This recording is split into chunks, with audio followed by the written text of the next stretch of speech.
नमस्कार। भागवत ज्योतिष एवं सोच संस्थान चैनल में आपका एक बार फिर से स्वागत है। मित्रों, बहुत समय बाद ये वीडियो आ रहा है।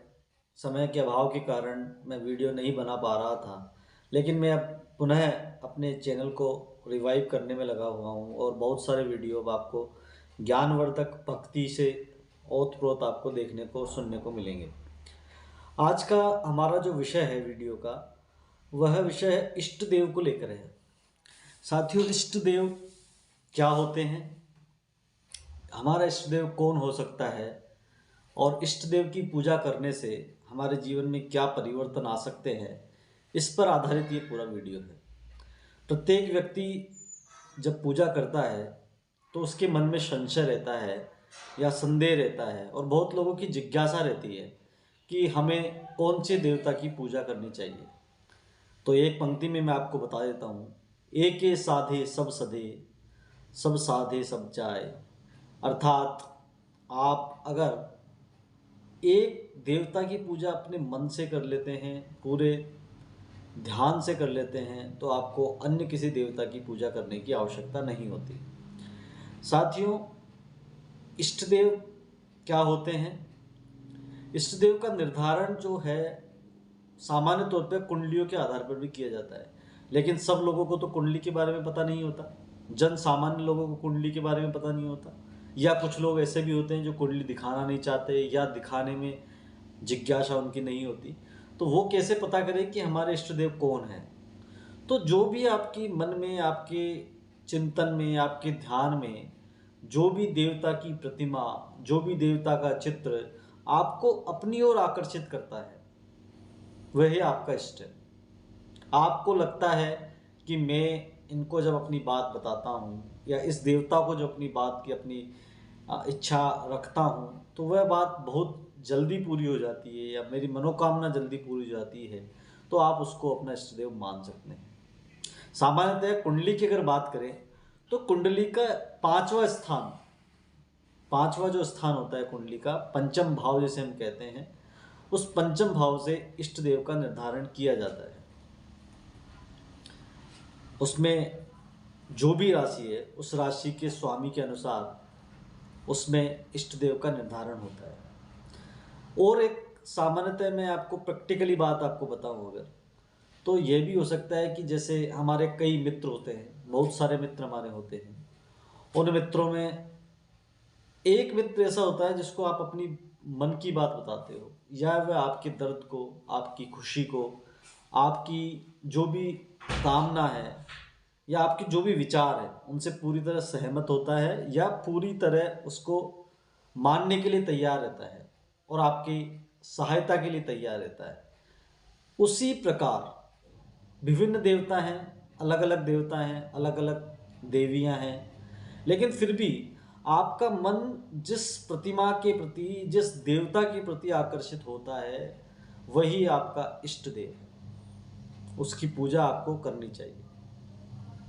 सामान्यतः लोग हनुमान जी की पूजा करते हैं, तो जिस कुंडली में अगर पांचवा भाव आपका है और पांचवें भाव में आपका मेष राशि आपकी है, तो मेष राशि का स्वामी मंगल होता है, तो मंगल के अनुसार आपके इष्ट देव हनुमान जी हो सकते हैं।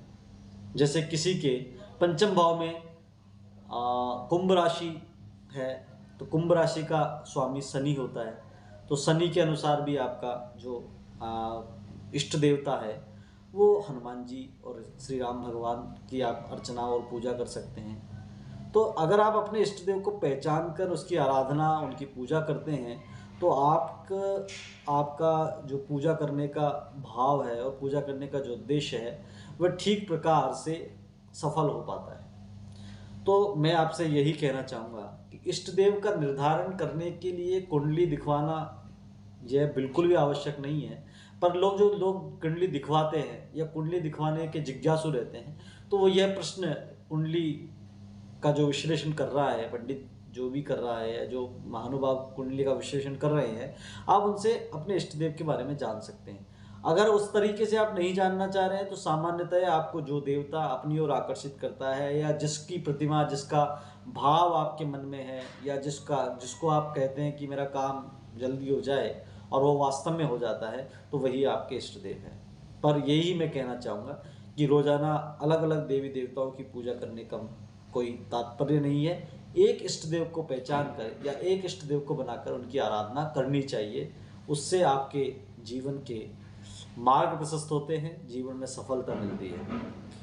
मित्रों, भागवत ज्योतिष एवं सोच संस्थान का जो ये चैनल, यूट्यूब चैनल जो मैं चला रहा हूँ, ये निरंतर आपको कोई ना कोई जानकारी देता रहा है और आने वाले समय में भी हम प्रयास करेंगे कि हम निरंतर अलग अलग तरह की जानकारी देते रहें।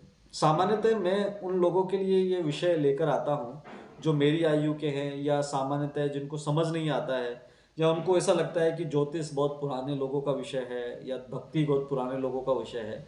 मैं अपने प्रयोगों के आधार पर, नए ज्ञान के आधार पर और जीवन में प्रैक्टिकल जो होता है, प्रायोगिक तरीके से मैं ये सब ज्ञान आपके सामने प्रेषित करने का प्रयास करता हूँ और करता रहूँगा।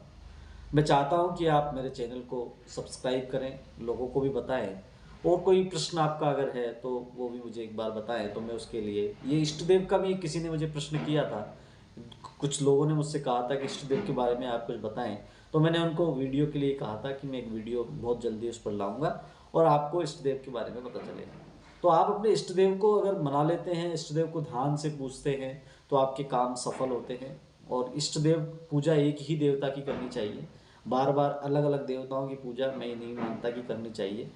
आप जो भी आपका दुख है, जो भी आपकी परेशानी है या सुख भी है, या रोज भी आप पूजा करते हैं, तो आपका, मैं ये नहीं कहता सभी देवताओं की पूजा मत करो, मैं ये कहता हूँ कि आपका एक इष्ट देव होना चाहिए जिससे आप अपना, जिसके सामने आप अपना दुख बांट सकें, दे सकें, उनको बता सकें कि प्रभु आप कृपा करके मेरे इस दुख को शांत कीजिए, आप ही हैं तो जो आप मेरे इस दुख को समाप्त कर सकते हैं, आप प्रभु हैं, इष्ट देव हैं मेरे।